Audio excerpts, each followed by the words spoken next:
수달 둥둥. 평화봉사단에 대한 설명을 해주는 기사이다. 세계 평화를 위해 1961년 이상주의를 실천한 미국의 뛰어난 업적이다. 이 단체의 업적이 나비 효과로 과거와 현재 미래에 나타나고 있다. 요즘같이 육체적 접촉이 불가능한 시기에 호의와 감사를 보여준 훌륭한 일입니다. 세계가 따뜻한 이야기를 필요로 하고 있는 이 시기에 이 이야기는 바로 우리가 원하는 것입니다. 나는 미국에 이민 온 한국인으로 70세입니다. 당신의 글을 읽고 눈물을 흘렸습니다. 나는 오래전 회상하기도 힘든 어려운 시절을 살았습니다. 우리가 스스로의 힘으로 설 수 있게 도와준 미국인들에게, 한국에 파견되었던 군인들에게, 평화봉사단원들에게, 그리고 미국 정부에 감사합니다. 저는 46세로 한국에서 태어나 미국에서 자랐습니다. 1939년과 1948년에 태어나신 아버지와 어머니는 저와 제 두 명의 누이에게 따뜻한 밥을 먹을 수 있는 것이 얼마나 감사한지를 항상 이야기하셨습니다. 한국 전쟁 중에는 얼음밥이라도 먹을 수 있었던 것이 행운이었고, 계란은 부잣집 아이들이나 먹을 수 있었다고 하셨습니다. 이 기사는 제 부모님이 겪으셨던 어려운 시절의 이야기입니다. 평화봉사단 자원봉사자분들이 우리나라 사람들에게 희망을 느끼게 해주었던 것에 진심으로 감사드립니다. 이 대공황의 시기에도 우리에게는 따뜻한 시기로 되돌아갈 작은 길을 찾을 수 있다는 것을 일깨워주는 기사였습니다. 따뜻한 이야기를 공유해 주셔서 감사합니다. C19 서바이벌 박스를 대한민국 정부로부터 받았습니다. 나는 1977년에서 79년까지 영어를 가르쳤었습니다. 현재 대한민국에 자부심을 느낍니다. 이제 우리는 한국으로부터 배우고 있습니다. 저 역시 네이선 여사가 한국에 계셨던 1965년에서 66년까지 광주에서 미군 군의관으로 있었습니다. 네이선 여사가 글에 쓴 내용 모두를 저도 겪었습니다.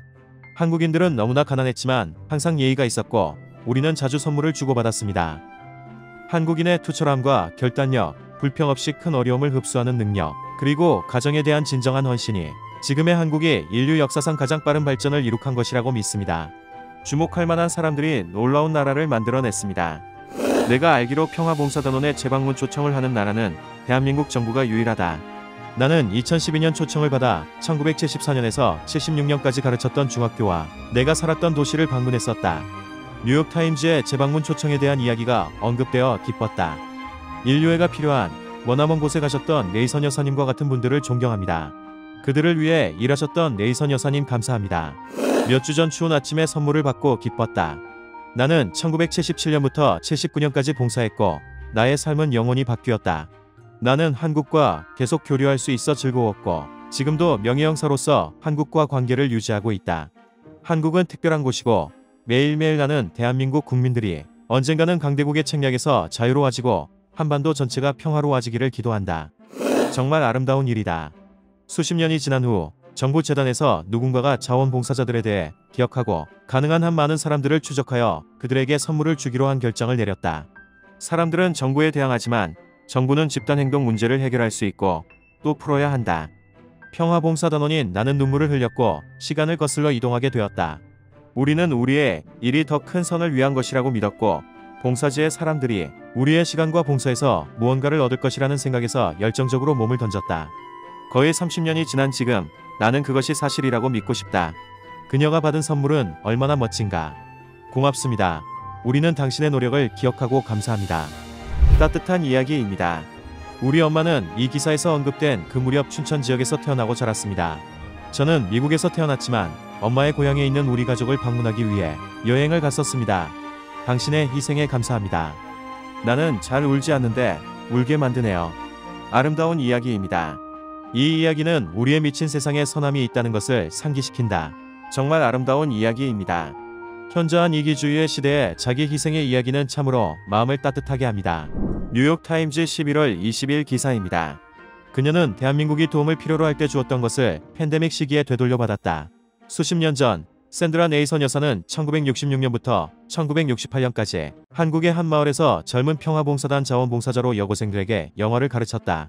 52년 후 한국으로부터 그녀를 거의 울게 하는 선물을 받았다. 한국에 헌신해 준 것에 대한 감사의 표시로 마스크 등이 담긴 한국 정부의 선물이었다.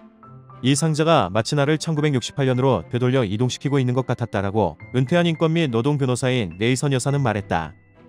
상자에는 무언가 마법 같은 것이 있었다. 한국 사람들은 아주 먼 곳에서 내가 괜찮은지 확인하고 싶어하는 것 같았다. 나쁜 질병과 싸우기 위해 필요한 것을 내가 가지고 있다는 것을. 그들은 마치 나를 아끼고 책임지는 것처럼 행동했다. 나는 현실적인 사람이다.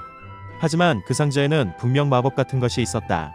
위의 기사는 한국국제교류재단이 1960년대 초부터 80년대 초까지 우리나라에서 자원봉사 활동을 하였던 이평화봉사 단원들에게 KF 마스크 100장을 포함한 한국 토산품들을 보낸 것에 대한 기사입니다. 지금까지 시사와 지식을 쉽게 알려드리는 수달둥둥이었고요. 영상이 마음에 드셨다면 구독과 좋아요, 알림 설정 부탁드립니다. 구독은 무료입니다. 감사합니다.